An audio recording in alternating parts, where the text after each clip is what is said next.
Hello students, welcome to our YouTube channel. So class 9 से chapter number 8 exercise 8.1 से question number 3 है diagonal AC of a parallelogram ABCD. तो ABCD एक parallelogram है जिसमें AC क्या है, एक डायगोनल है, बाइसेक्ट्स एंगल ए। तो इसमें एसी क्या करता है, एंगल ए को बाइसेक्ट करता है। तो लेट्स से कि मैंने इसको एंगल ए ले लिया और यहाँ पे एंगल 2 ले लिया, तो angle 1 equal to angle 2। Bisect का मतलब दो इक्वल पार्ट्स में डिवाइड कर रहा है। Show that it bisects angle C also. तो हमें ये शो करना है कि एंगल सी को भी बाइसेक्ट करता है। इसका मतलब मैं इसको अगर एंगल ले लूँ कि ये 3 एंगल है और इसको मैं ले लूँ एंगल 4, इसका मतलब हमें angle 3 equal to angle 4 proof करना है। दूसरा क्या है, A B C D is a rhombus, और ए बी सी डी को एक रोम्बस प्रूफ करना। तो बहुत ही ईजी क्वेश्चन है। गिवन में हम लोग क्या क्या लिख सकते हैं, देखो ए बी सी डी एक क्या है, पहले तो बोला कि पैरेललोग्राम है। ए बी सी डी एक पैरेललोग्राम है, तो इसका मतलब हम लोग ऑपोजिट साइड्स क्या होता है पैरेललोग्राम में, पैरेललोग्राम में ऑपोजिट साइड्स क्या होता है, पैरेलल होता है। इंट्रोडक्शंस वीडियो अगर नहीं देखा हो तो आप नीचे इसका डिस्क्रिप्शन में मैं लिंक दे दूंगा, वहाँ से जाके देख सकते हैं, बहुत इंपॉर्टेंट वीडियो है, ठीक है। सो इसका मैं लिख सकता हूँ कि A B parallel to C D, A B parallel to C D, और क्या लिख सकते हैं, B C parallel to A D, B C parallel to A D, ठीक है, ये चीज़ लिख सकते हैं। और हमें गिवन क्या है, एंगल 1 इक्वल टू एंगल 2, और एंगल 1 इक्वल टू एंगल 2 हमें गिवन है। हमें प्रूफ क्या करना है, तो टू प्रूफ में एंगल 3 इक्वल टू एंगल 4 ये हमें प्रूफ करना है। और क्या प्रूफ करना है, सारे साइड एंड रोम्बस। रोम्बस किसको बोलते हैं, रोम्बस में जिसमें सारे साइड्स इक्वल हो। तो अगर मैं प्रूफ कर दूं कि A B equal to B C equal to C D equal to A D, तो हमें दूसरा में यही प्रूफ करना है। तो इसको मैं लेट कर लेता हूँ कि ये फर्स्ट है हमारा और ये सेकेंड, ठीक है, ये ऑलरेडी गिवन है, ठीक है। सो आइए प्रूफ करते हैं। ओके, अभी देखो एंगल 3 इक्वल टू एंगल 4 हमें प्रूफ करना है। कैसे करेंगे proof, angle 3 equal to angle 4 proof करना। देखो यहाँ पे A B is parallel to C D है, A B is parallel to C D है। इसका मतलब है कि ए सी क्या हो जाएगा, डायगोनल्स हो जाएगा। सो ए सी एज अ डायगोनल, तो ए सी क्या हो जाएगा, डायगोनल हो जाएगा। और जब ये डायगोनल होगा, ये जब डायगोनल होगा तो यहाँ पे ध्यान से देखो मैं थोड़ा फील करा, तो ये 2 लाइन ले लिया मैंने, एक यहाँ पे लाइन ले लिया ट्रांसवर्सल, तो ये वाले एंगल और ये वाले एंगल क्या होता है आपस में इक्वल, तो ये 3 और ये हमारा 1, तो 1 इक्वल टू 3 हो जाएगा। सो मैं यहाँ पे क्या लिख सकता हूँ कि एंगल 1 इक्वल टू एंगल 3, कौन सा angle, alternate interior angle, alternate interior angle, ठीक है। मैंने शॉर्ट में लिखा, आप पूरा लिखा।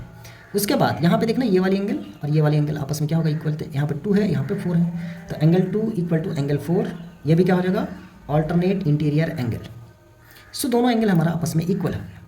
अभी अगर मैं इसको इक्वेशन 1 ले लूँ और इसको इक्वेशन 2 ले लूँ, ठीक है, और यहाँ पे भी दे रखा है, तो इसको मैं इक्वेशन 2, इसको मैं 3 कर लेता हूँ और इसको मैं इक्वेशन 1 ले लेता हूँ, ठीक है। मैं कलर चेंज, इसको इक्वेशन 1 कर लेता हूँ।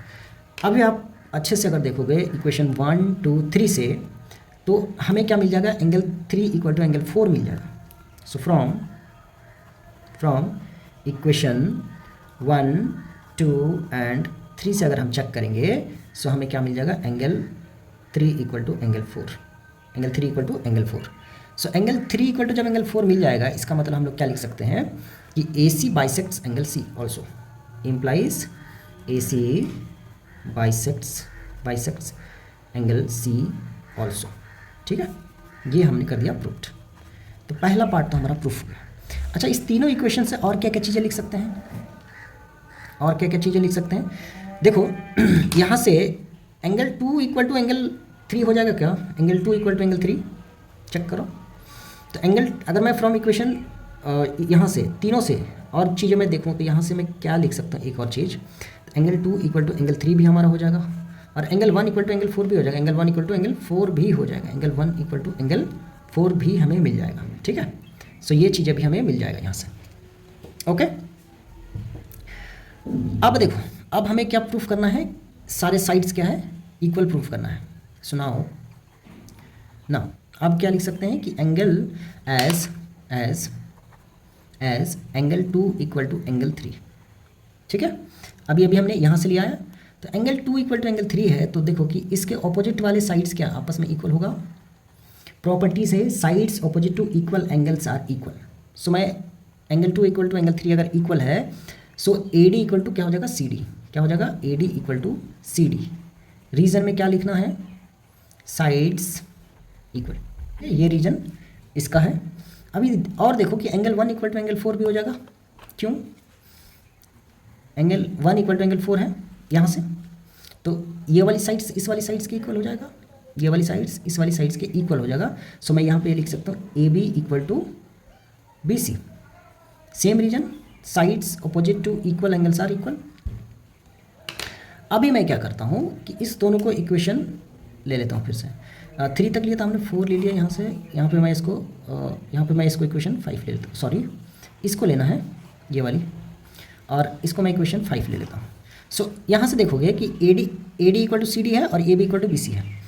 एक चीज़ और हमें पता है कि अगर ए बी सी डी क्या एक पैरेललोग्राम है तो ऑपोजिट साइड्स क्या होता है, इक्वल होता है। तो अगर मैं ए ऑपोजिट साइड्स में कोई भी एक ऑपोजिट साइड्स उठा लूँ तो ए बी इक्वल टू क्या हो जाएगा, A B equal to C D. तो इसमें क्या लिखेंगे रीजन में, गिवन, और इसको इक्वेशन हमने 6 ले लेना है।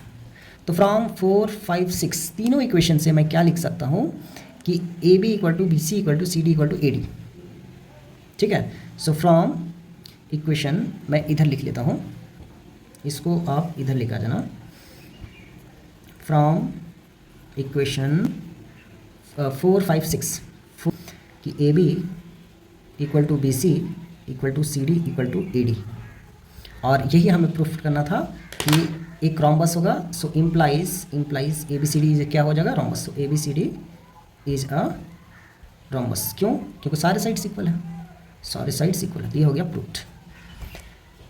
अभी देख लो यहाँ पे अगर नहीं समझ में आया तो A D equal to C D है, A D equal to C D है, और A B equal to C D भी है, और A B equal to C D है, तो अल्टीमेटली सारे साइड्स इक्वल हो जाता है, ठीक है। सो आई होप कि आपको ये क्वेश्चन समझ में आया है। मिलते हैं फिर नेक्स्ट वीडियो में, तब तक के लिए बाय।